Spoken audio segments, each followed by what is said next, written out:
یہ گاڑی کس طرف لے کر جا رہے ہیں شامیر لالا؟ حیا نے اپنی کلائی پر بندھی گھڑی دیکھتے ہوئے بے چینی سے پوچھا۔ شامیر خان جو خاموشی سے گاڑی ڈرائیو کر رہا تھا اس کے سوال پر مزید تنک گیا۔ خاموشی کے ساتھ بیٹھی رہو۔ اس کا لہجہ برف کی طرح سرد اور سپاٹ تھا۔ حیا نے حیرت سے اسے دیکھا۔ شامیر نے گاڑی کی رفتار تیز کرتے ہوئے غصے سے کہا، ابھی پتہ چل جائے گا تمہیں کہ کہاں لے کر جا رہا ہوں، اتنا شور مچانے کی ضرورت نہیں ہے۔ شامیر کی یہ بات سنتے ہی وہ خاموشی کے ساتھ بیٹھ گئی تھی۔ اس کے دل میں انجانا سا خوف بیٹھنے لگا تھا۔ یہ وہ شامیر لالا نہیں تھا جسے وہ بچپن سے جانتے تھے۔ وہ شامیر جو اس کے بابا کا منہ بولا بیٹا تھا، جو ہمیشہ اس سے عزت اور شفقت سے پیش آتا تھا۔ آج اس کے لہجے میں ایسی کرختگی اور لا تعلقی تھی کہ حیا کا دل ڈوبنے لگا۔ تھوڑی ہی دیر کے بعد اس نے گاڑی شہر سے باہر ایک ویران سے مگر عالیشان فارم ہاؤس کے اندر لے جا کر روکی تھی۔ یہ آپ مجھے کہاں لے کر آئے ہیں شامیر لالا؟ وہ خوف سے بولی جب شامیر نے گاڑی سے اتر کر اس کا دروازہ کھولا اور اسے باہر نکلنے کا اشارہ کیا۔ اس سے پہلے کہ وہ مزید کچھ کہتی، شامیر نے اس کا بازو مضبوطی سے پکڑا اور اسے کھینچتا وہ اندر کی جانب لے جانے لگا۔ لالا چھوڑیں، مجھے درد ہو رہا ہے، وہ چیخی۔ وہ بغیر کچھ کہے اسے ایک بڑے سے کمرے میں دھکیلتے ہوئے دروازہ باہر سے بند کر گیا۔ دروازہ کھولیں شامیر لالا، آپ ایسا کیوں کر رہے ہیں؟ میرے ساتھ کیا کیا ہے میں نے؟ وہ دروازہ پیٹتے ہوئے چلائی، لیکن باہر مکمل خاموشی تھی۔ وہ تھک کر دروازے سے ہی ٹیک لگا کر بیٹھ گئی اور گھٹنوں میں سر دیے پھوٹ پھوٹ کر رونے لگی۔ اسے سمجھ نہیں آ رہا تھا کہ جو انسان اس کی حفاظت کی قسمیں کھاتا تھا وہی آج اسے اس طرح قید کیوں کر گیا ہے۔ تھوڑی ہی دیر کے بعد دروازہ کھلنے کی آواز آئی۔ حیا نے آنسو سے بھری آنکھوں سے سر اٹھایا اور فوراً اٹھ کر کھڑی ہوئی۔ وہ دروازے کی طرف بھاگی، لیکن شامیر کے ساتھ ایک ملازمہ بھی تھی جس کے ہاتھ میں بھاری کامدار سرخ رنگ کا جوڑا تھا۔ شامیر دروازے میں کھڑا سرد نظروں سے حیا کو دیکھ رہا تھا۔ یہ کپڑے پہنو اور تیار ہو جاؤ، اس نے حکم دیا۔ حیا نے نہ سمجھی سے اس لباس کو دیکھا۔ یہ کس لیے ہے شامیر لالا؟ نکاح ہے تمہارا۔ حیا کو لگا جیسے کسی نے اس کے پیروں تلے سے زمین کھینچ لی ہو۔ نکاح؟ میرا؟ کیا ہو گیا ہے آپ کو؟ آپ ہوش میں تو ہیں؟ وہ چیخی۔ چلے مجھے چھوڑ کر آئیں گھر۔ آپ اچھی طرح سے جانتے ہیں بابا جان کو، وہ غصہ ہوں گے، وہ پریشان ہو جاتے ہیں اگر میں جلدی گھر نہ پہنچوں تو۔ پھر اسے جیسے کچھ یاد آیا، وہ تنبیہی انداز میں بولی، اور آپ اچھی طرح سے جانتے ہیں کہ آپ کو بھی ڈانٹ پڑ جائے گی بابا سے۔ اس کی بات سنتے ہی شامیر کے چہرے پر ایک زہریلی مسکراہٹ آئی۔ اس نے آگے بڑھ کر اس کا بازو تھامتے ہوئے اسے کمرے میں دوبارہ سے دھکیلا۔ خاموشی کے ساتھ یہ لباس پہن لو، وہ دھاڑا۔ نہیں تو مجھے اپنا طریقہ آزمانا آتا ہے۔ اس سے پہلے کہ حیا جواب دیتی وہ ملازموں کو اندر بھیج کر دروازہ پھر سے بند کر گیا۔ حیا لرزتے ہوئے صوفے پر گر گئی۔ وہ حیا افنان شاہ تھی، سلیمان شاہ کی پوتی اور شاہ افنان کی اکلوتی بیٹی۔ اس کا باپ افنان شاہ اپنے شہر کا بہت بڑا بزنس مین تھا جو اپنے بزنس کی راہ میں آنے والی ایک ایک رکاوٹ کو دور کرنے میں ایک منٹ نہیں لگاتا تھا۔ اسے دنیا میں اگر کسی چیز سے جنون کی حد تک محبت تھی تو وہ تھا اس کا بزنس اور اس کی بیٹی، جبکہ دوسری طرف شامیر اس کے بابا کے لخت جگر دوست ریحان خان زادہ کا بیٹا تھا۔ حیا کو یاد تھا کہ بابا بتاتے تھے کہ شامیر کی سالگرہ کے دن ہی اس کے ماما پاپا ایک المناک گاڑی کے ایکسیڈنٹ میں اسے ہمیشہ کے لیے چھوڑ کر چلے گئے تھے۔ اس وقت شامیر بہت چھوٹا تھا، تب اسے دلاسا دینے والا کوئی نہیں بلکہ اس کا باپ افنان شاہ تھا۔ افنان شاہ شامیر کو اپنے گھر لے آئے تھے۔ شامیر کے نانا نانی حیات تھے، لیکن وہ اکیلے رہتے تھے اور کچھ ہی سالوں بعد ان کی بھی موت ہو گئی تھی۔ شامیر تب سے انہی کے گھر میں رہتا تھا۔ افنان شاہ نے کبھی کوئی کمی ہی نہیں رہنے دی تھی۔ وہ ہمیشہ شامیر کو اپنی سگی اولاد سے بڑھ کر سمجھتے تھے۔ شامیر بھی یہ سوچ کر حیران ہوتا کہ آج کے زمانے میں بھی اتنے اچھے لوگ موجود ہوتے ہیں جو دوسروں کے بچوں کو اس طرح سے پرورش کرتے ہیں۔ حیا اسے ہمیشہ لالا کہتی تھی، اس پر سخت گیری بھی کرتا تھا۔ شامیر خان کو فضول میں حیا کا باہر نکلنا، دوستوں کے ساتھ گھومنا بالکل بھی اچھا نہیں لگتا تھا، اسی لیے وہ اکثر حیا کو منع کرتا تھا۔ حیا کے اکثر اپنے دوستوں سے کہتی کہ میرے شامیر لالا بہت اچھے ہیں، شامیر لالا نہ ہو تو ایسا لگتا ہے جیسے دنیا ہی ویران ہے، ان کے بغیر رونق ہی نہیں ہوتی۔ اور آج وہی شامیر لالا بی بی جی اٹھے۔ ملازمہ نے اس کے کاندھے پر ہاتھ رکھتے ہوئے کہا، وقت نہیں ہے، لالا جی انتظار کر رہے ہیں۔ حیا نے آنسوں سے سوجا ہوا چہرہ اٹھایا۔ اس کا دل کسی انہونی کے خوف سے بری طرح سے دھڑک رہا تھا۔ وہ اس سرخ جوڑے کو دیکھ رہی تھی جسے کوئی کفن ہو۔ میں یہ نہیں پہنوں گی، اس نے کانپتی آواز میں کہا۔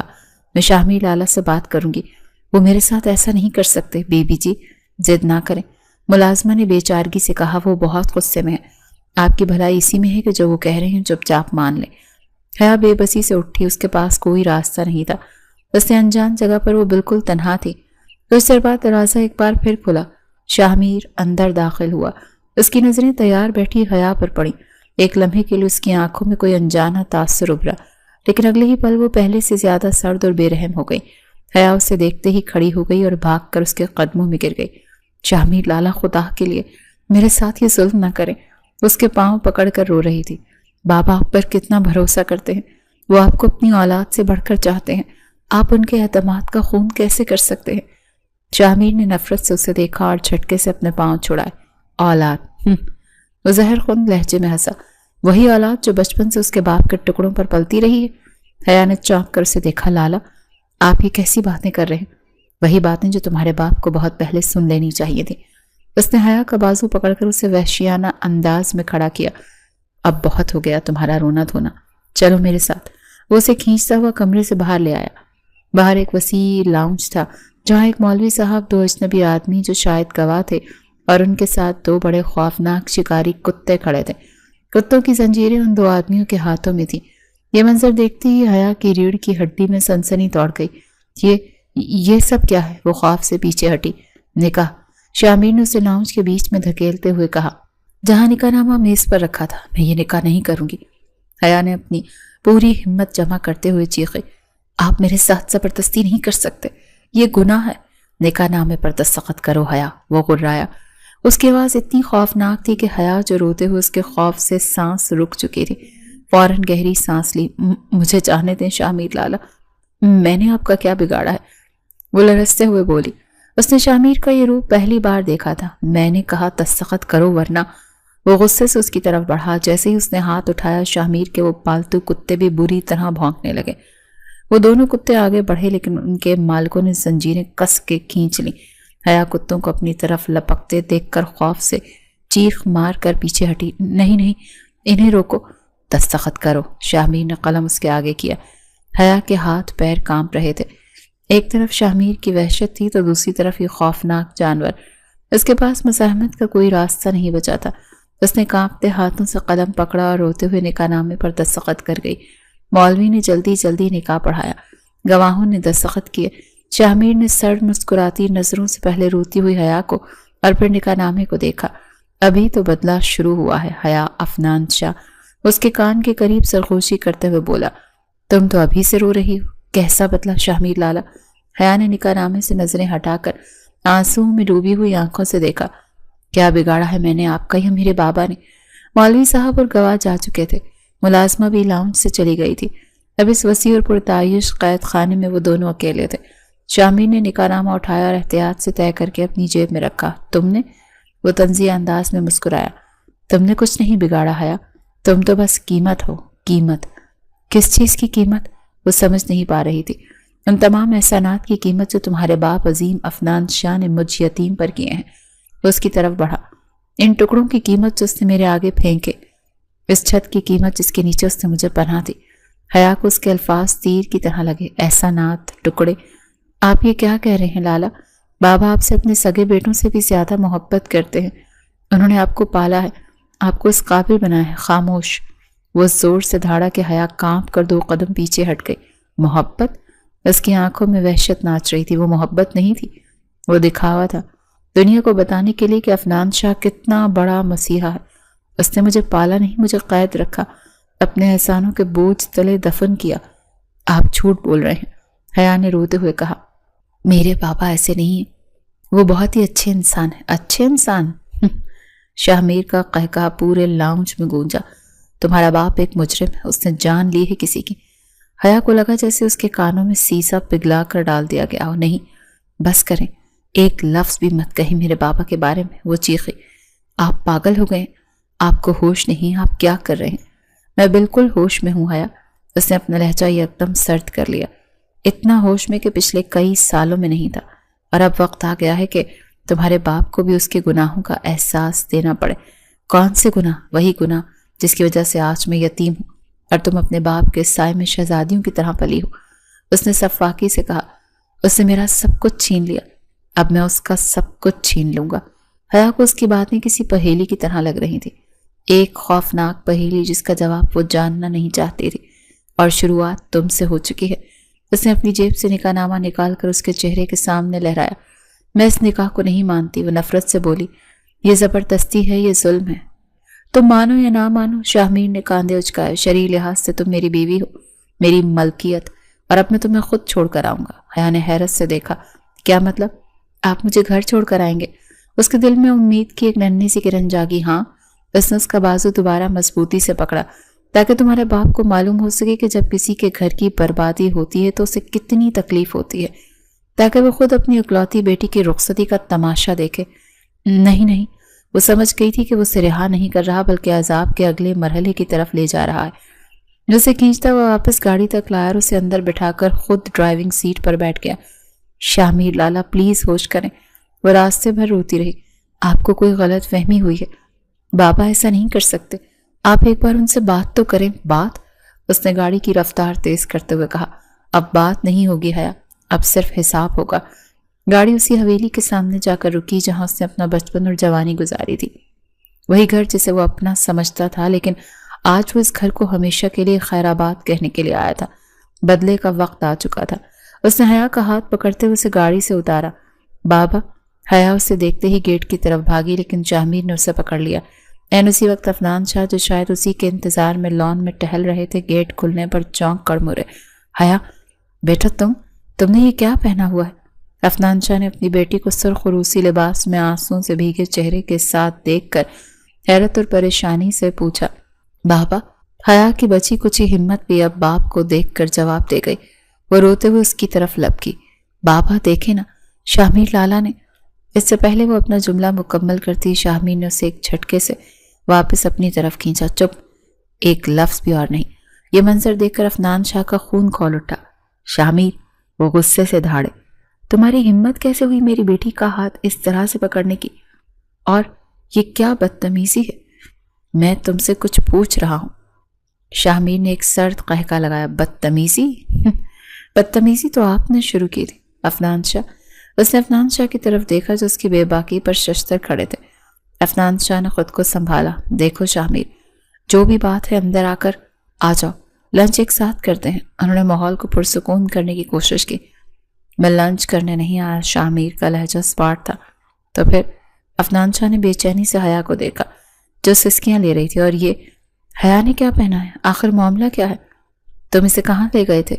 میں آپ کو بتانے آیا ہوں۔ شاہ-میر نے اپنی نظریں عفنان شاہ کے چہرے پر گاڑ دیں کہ جلد ہی آپ سے آپ کی امانت واپس لینے آؤں گا۔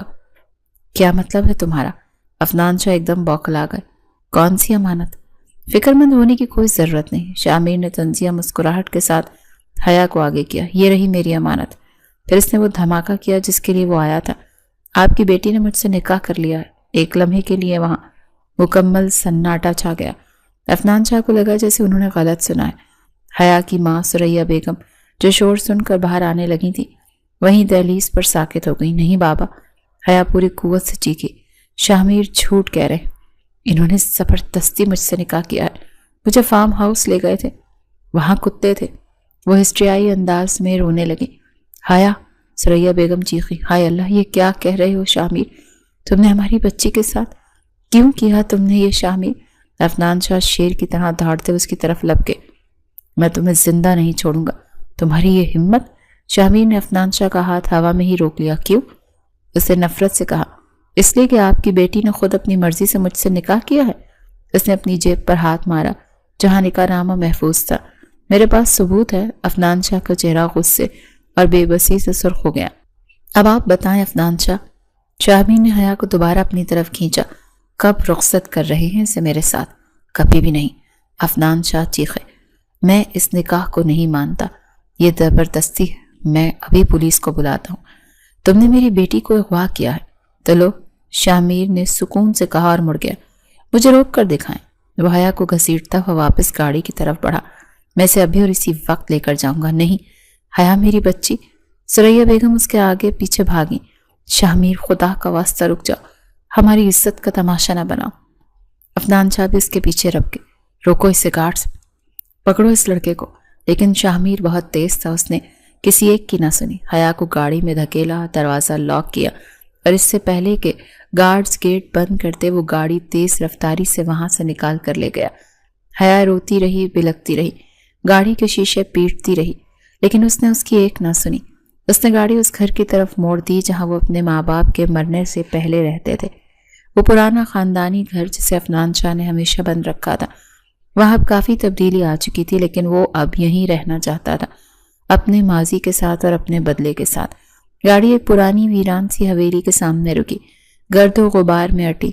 بیلو نے جس کے در و دیوار کو اپنی لپیٹ میں لے رکھا تھا، یہ شامیر کے دادا کا گھر تھا جہاں اس کے والدین نے اپنی زندگی کے آخری دن گزارے تھے۔ عفنان شاہ کی حویلی کی چکا چوند کے سامنے یہ جگہ کسی بھوت بنگلے سے کم نہیں لگ رہی تھی۔ یہ ہم کہاں آ گئے؟ حیا نے خوف سے گاڑی کے شیشے سے باہر دیکھتے ہوئے پوچھا۔ یہ جگہ اس کے لیے بالکل انجان تھی۔ شامیر نے کوئی جواب نہیں دیا۔ اس نے گاڑی کا دروازہ کھولا اور باہر نکل کر اس کا دروازہ کھولا۔ اترو۔ نہیں، میں نہیں اتروں گی۔ وہ سیٹ سے چپک گئی۔ مجھے بابا کے پاس واپس لے چلیں پلیز لالا۔ شامیر نے غصے سے اس کا بازو پکڑا اور اسے زبردستی باہر کھینچ لیا۔ وہ اس بھاری عروسی جوڑے میں بمشکل خود کو سنبھال پائی اور گرتے گرتے بچی۔ وہ اسے گھسیٹتا وہ حویلی کے بھاری زنگ آلود گیٹ تک لایا، جیب سے چابی نکال کر تالا کھولا اور اسے اندر دھکیل دیا۔ اندر داخل ہوتے ہی حیا کا ٹھنڈک اور ایک عجیب سی بھوک کا احساس ہوا۔ گھر برسوں سے بند پڑا تھا، فرنیچر پر سفید چادریں بچھی تھیں اور ہر طرف دھول جمی تھی۔ یہ آپ کا نیا گھر ہے حیا عفنان شاہ، شامیر نے اس کے پیچھے گیٹ بند کرتے ہوئے کہا۔ تالے کے بند ہونے کی آواز حیا کے دل پر ہتھوڑے کی طرح لگی، بلکہ کہنا چاہیے کہ میرا پرانا گھر، وہ گھر جسے تمہارے باپ کی مہربانیوں نے ویران کر دیا تھا۔ میرے باپ نے؟ حیا نے روتے ہوئے اسے دیکھا۔ وہ ایسا کیوں کریں گے؟ آپ جھوٹ بول رہے ہیں، آپ کو کوئی بہت بڑی غلط فہمی ہوئی ہے۔ غلط فہمی؟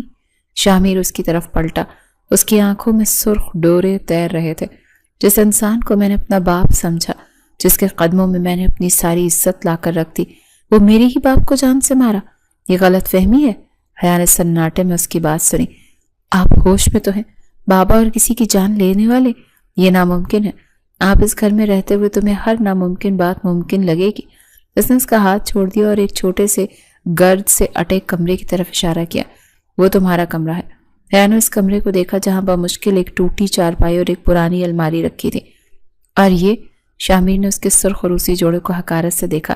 یہ اتارو، یہاں تم عفنان شاہ کی شہزادی بن کر نہیں بلکہ ریحان خانزادہ کے مجرم کی بیٹی بن کر رہو گی۔ میں یہ سب نہیں مانتی، وہ ہمت کر کے بولی۔ آپ میرے بابا پر اتنا گھنونا الزام لگا رہے ہیں، آپ کو شرم آنی چاہیے۔ انہوں نے آپ کو پالا اور آپ انہی کی بیٹی کے ساتھ؟ پالا نہیں تھا، وہ دھاڑا قید رکھا تھا، اپنے گناہوں کا کفارہ ادا کر رہا تھا۔ وہ مجھے اپنے سامنے رکھ کر مجھ پر احسان کر کے وہ اپنے ضمیر کا بوجھ ہلکا کر رہا تھا۔ لیکن اب بس۔ وہ مڑا اور مرکزی ہال سے ہوتے کچن کی طرف بڑھا۔ حیا بھی روتے ہوئے اس کے پیچھے لپکی۔ لالا میری بات تو سنی نا۔ وہ رکا۔ آئندہ مجھے لالا مت کہنا۔ اس نے انگلی اٹھا کر تنبیہ کی۔ میں تمہارا شوہر ہوں شامیر خان، اور تم میری بیوی۔ وہ کچن میں داخل ہوا جو کسی پرانے گودام کا منظر پیش کر رہا تھا۔ اور بیوی ہونے کے ناطے اب تم اس گھر کا خیال رکھو گی۔ کہ کیا مطلب؟ مطلب یہ کہ مجھے بھوک لگی، اس نے سرد لہجے میں کہا۔ جاؤ کھانا بناؤ۔ حیا، جس کے کبھی اپنی زندگی میں پانی کا گلاس اٹھا کر نہیں پیا تھا، جو ہمیشہ ملازموں کے جھرمٹ میں رہی تھی، وہ سکتے کے عالم میں اسے دیکھنے لگی۔ کھانا؟ مجھے کھانا بنانا نہیں آتا۔ تو پھر سیکھ لو، اس نے بے رحمی سے کہا، یا پھر بھوکی مرو، مجھے کوئی فرق نہیں پڑتا۔ آپ اتنے ظالم کیسے ہو سکتے ہیں؟ اس کی آواز ٹوٹ رہی تھی۔ شامیر اسے وہیں چھوڑ کر سیڑھیاں چڑھتا ہوا اوپر اپنے والدین کے کمرے میں چلا گیا۔ حیا وہیں کچن کے ٹھنڈے فرش پر بیٹھ گئی اور پھوٹ پھوٹ کر رونے لگی۔ یہ کیسی آزمائش تھی؟ وہ شخص جو اس کا محافظ تھا آج اس کا سب سے بڑا درندہ بن گیا تھا۔ رات کا اندھیرا اس ویران حویلی میں مزید گہرا ہو گیا تھا۔ وہ ہمت کر کے اٹھی۔ اس بھاری لباس میں چلنا محال تھا۔ اس نے دیواروں کو ٹٹولتے ہوئے لاؤنج کا رخ کیا۔ ہر طرف اندھیرا تھا۔ باہر چاند کی مدھم سی روشنی گر آلود کھڑکیوں سے چھن کر اندر آ رہی تھی، جس سے چیزوں کے حولے مزید خوفناک لگ رہے تھے۔ فرنیچر پر پڑی ہوئی سفید چادریں اسے کفن کی طرح محسوس ہو رہی تھیں۔ کوئی ہے یہاں؟ اس نے ڈرتے ڈرتے آواز دی۔ اس کی اپنی آواز ہی حویلی کے سناٹے میں گونج کر پلٹی تو وہ خود ہی ڈر گئی۔ وہ بھاگ کر واپس کچن کی طرف آئی، لیکن پھر رک گئی۔ اسے اوپر سیڑھیوں کی طرف سے شامیر کے کمرے سے کسی چیز کے ٹوٹنے کی آواز آئی۔ اس کا دل حلق میں آ گیا۔ کیا وہ غصے میں چیزیں توڑ رہا تھا؟